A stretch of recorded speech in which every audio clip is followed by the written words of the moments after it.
So a few years ago, I was at JFK Airport, about to get on a flight, when I was approached by two women who I do not think would be insulted to hear themselves described as tiny, old, tough-talking Italian-American broads. The taller one, it's like up here, she comes marching up to me and she goes, "Honey, I gotta ask you something. You got something to do with that whole eat, pray, love thing that's been going on lately?" And I said, "Yes, I did." And she smacks her friend and she goes, "See, I told you, I said, that's that girl. That's that girl who wrote that book based on that movie." So that's who I am. And believe me, I'm extremely grateful to be that person, because that whole eat, pray, love thing was a huge break for me. But it also left me in a really tricky position moving forward as an author, trying to figure out how in the world I was ever going to write a book again that would ever please anybody. Because I knew well in advance that all of those people who had adored Eat, Pray, Love were going to be incredibly disappointed in whatever I wrote next, because it wasn't going to be Eat, Pray, Love. And all of those people who had hated Eat, Pray, Love were going to be incredibly disappointed in whatever I wrote next, because it would provide evidence that I still lived. So I knew that I had no way to win, and knowing that I had no way to win made me seriously consider for a while just quitting the game and moving to the country to raise corgis. But if I had done that, if I had given up writing, I would have lost my beloved vocation. So I knew that the task was that I had to find some way to gin up the inspiration to write the next book, regardless of its inevitable negative outcome. In other words, I had to find a way to make sure that my creativity survived its own success. And I did in the end find that inspiration, but I found it in the most unlikely and unexpected place. I found it in lessons that I had learned earlier in life about how creativity can survive its own failure. So just to back up and explain, the only thing I have ever wanted to be for my whole life was a writer. I wrote all through childhood, all through adolescence. By the time I was a teenager, I was sending my very bad stories to The New Yorker, hoping to be discovered. After college, I got a job as a diner waitress, kept working, kept writing, kept trying really hard to get published, and failing at it. I failed at getting published for almost 6 years. So for almost 6 years, every single day, I had nothing but rejection letters waiting for me in my mailbox. And it was devastating every single time. And every single time, I had to ask myself if I should just quit while I was behind and give up and spare myself this pain. But then I would find my resolve, and always in the same way, by saying, "I'm not going to quit. I'm going home." You have to understand that for me, going home did not mean returning to my family's farm.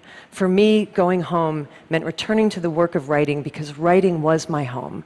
Because I loved writing more than I hated failing at writing, which is to say that I loved writing more than I loved my own ego, which is ultimately to say that I loved writing more than I loved myself. And that's how I pushed through it. But the weird thing is that 20 years later, during the crazy ride of Eat, Pray, Love, I found myself identifying all over again with that unpublished young diner waitress who I used to be, thinking about her constantly and feeling like I was her again, which made no rational sense whatsoever, because our lives could not have been more different. She had failed constantly. I had succeeded beyond my wildest expectation. We had nothing in common. Why did I suddenly feel like I was her all over again? And it was only when I was trying to unthread that I finally began to comprehend the strange and unlikely psychological connection in our lives between the way we experience great failure and the way we experience great success. So think of it like this. For most of your life, you live out your existence here in the middle of the chain of human experience, where everything is normal and reassuring and regular. But failure catapults you abruptly way out over here into the blinding darkness of disappointment. Success catapults you just as abruptly, but just as far, way out over here, into the equally blinding glare of fame and recognition and praise. And one of these fates is objectively seen by the world as bad, and the other one is objectively seen by the world as good. But your subconscious is completely incapable of discerning the difference between bad and good. The only thing that it is capable of feeling is the absolute value of this emotional equation, the exact distance that you have been flung from yourself. And there's a real equal danger in both cases of getting lost out there in the hinterlands of the psyche. But in both cases, it turns out that there is also the same remedy for self-restoration, and that is that you have got to find your way back home again as swiftly and smoothly as you can. And if you're wondering what your home is, here's a hint.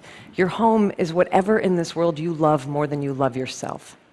So that might be creativity, it might be family, it might be invention, adventure, faith, service, might be raising corgis. I don't know.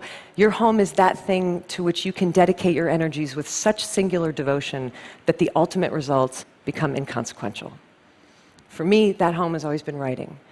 So after the weird, disorienting success that I went through with Eat, Pray, Love, I realized that all I had to do was exactly the same thing that I used to have to do all the time when I was an equally disoriented failure.